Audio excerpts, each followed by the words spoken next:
როგორც უკვე გითხარით, გადაკეტილი 100-იანზე მოძრაობა, საავტომობილო მოძრაობა ცალმხრივად, თუმცა ის ავტომობილები, რომლებიც ნაწილობრივ გადაადგილდებიან ამ ტერიტორიაზე, შეძახილების გარეშე და მხარდაჭერის გარეშე მედიის წარმომადგენლებს არ ტოვებენ, ასევე ხედავთ ბანერებს, რომლებიც აქ ინდივიდუალურად აქვთ ადამიანებს მოტანილი, მათ შორის, რა თქმა უნდა, ყველა შინაარსი გულისხმობს მზია ამაღლობლის მხარდაჭერას და ასევე რეჟიმის პატიმრების მხარდაჭერას. აქ ჟურნალისტების გარდა არიან მოსულები, უფლებადამცველები და სხვადასხვა მედია ორგანიზაციის წარმომადგენლები, მათ შორის ხედავთ ჩემს კოლეგებს, მანანა მანჯგალაძეს, ნანა იცკირველს, გამარჯობა.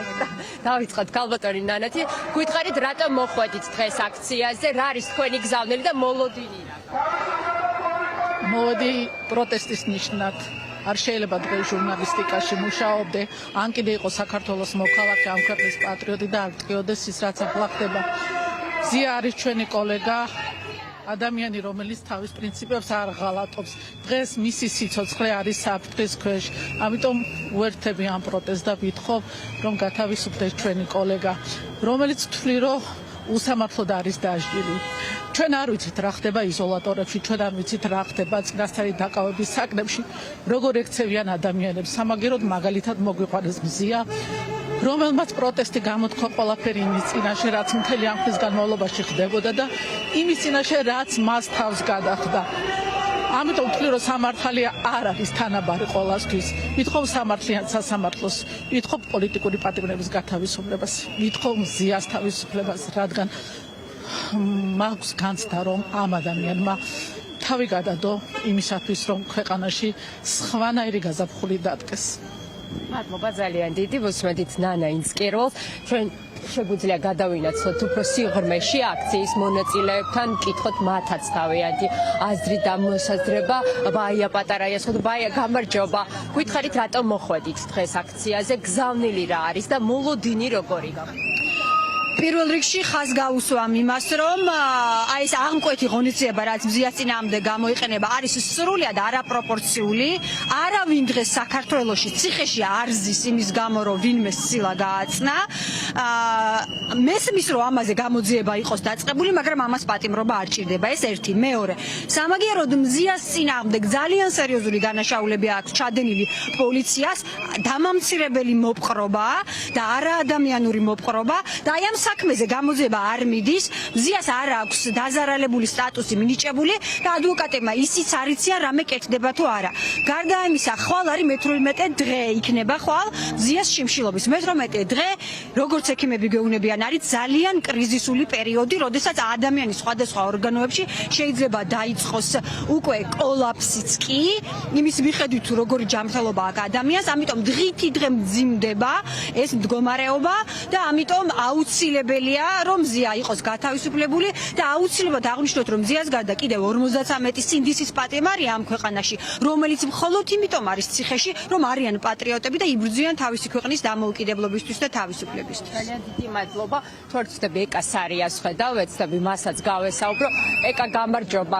გითხავთ თქვენს მრავალწლიანი გამოცდილება გაქვთ, გიმუშავიათ არაერთი მთავრობის პირობებში, მსგავსი ჟურის ძიება ჟურნალისტზე თუ გახსენდებათ და როგორია ზოგადად თქვენი შეფასება მზია ამაღლობელი საქმესთან დაკავშირებით? ეს არის არნახული უსამართლობა. მართლა ძალიან ბევრჯერ მინახავს ჟურნალისტებზე ანგარიშწორება, მათ შორის ფიზიკური ანგარიშწორებაც და მათ შორის მეც გამხდარ ვარ მსხვერპლი წინა ხელისუფლების დროს, გულისხმობ ჯერ კიდე შევარდნაძის ხელისუფლებას, იმიტომ რომ საკმაოდ დიდი მაქვს ბიოგრაფია, მაგრამ მსგავსი ცინიკური დამოკიდებულება, როცა ადამიანს წირავენ სასიკვდილოდ და რაღაც თან ამას აკეთებენ დემონსტრაციულად, არაფერზე არ იხევენ უკანს და ვერ გვიხსნიან რა აუცილებლობაა სასამართლოს ხდომამდე ამ ქალის პატიმრობაში დატოვება, როცა მართლა სიკვდილსიცოცხლის საკითხი დგას, როცა იციან რომ ის არის ქრონიკულად მოავადე და მის სიცოცხლეს ყოველწილ შეიძლება დაემუქროს საფრთხე.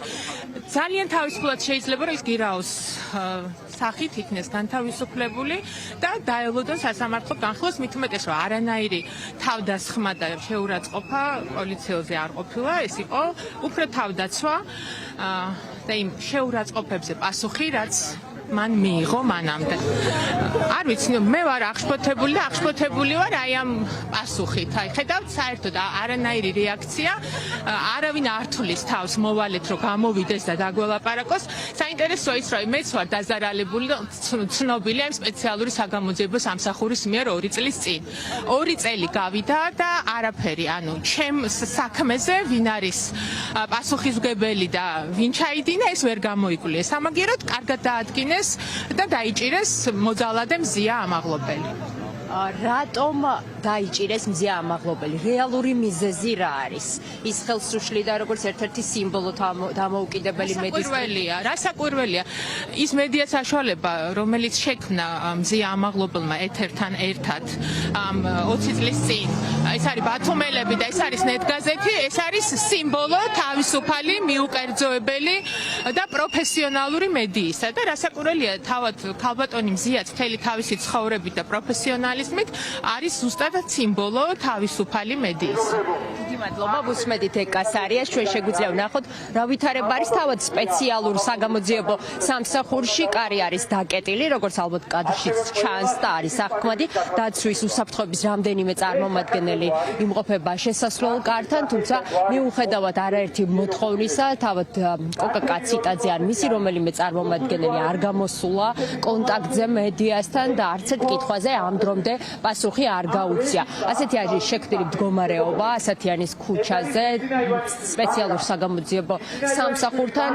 მსგავსი საპროტესტო აქციები უკვე შეიძლება ითქვას, რომ მზია ამაღლობის დაკავების დღიდან იმართება როგორც თბილისში, ასევე რეგიონებში სხვადასხვა სამსახურებთან, მათ შორის საგამოძიებო სამსახურთან და ვუერთდები კოლეგების მოთხოვნას, რა თქმა უნდა, თავისუფლება ჩვენს კოლეგას მზია ამაღლობელს, თავისუფლება რეჟიმის პატიმრებს.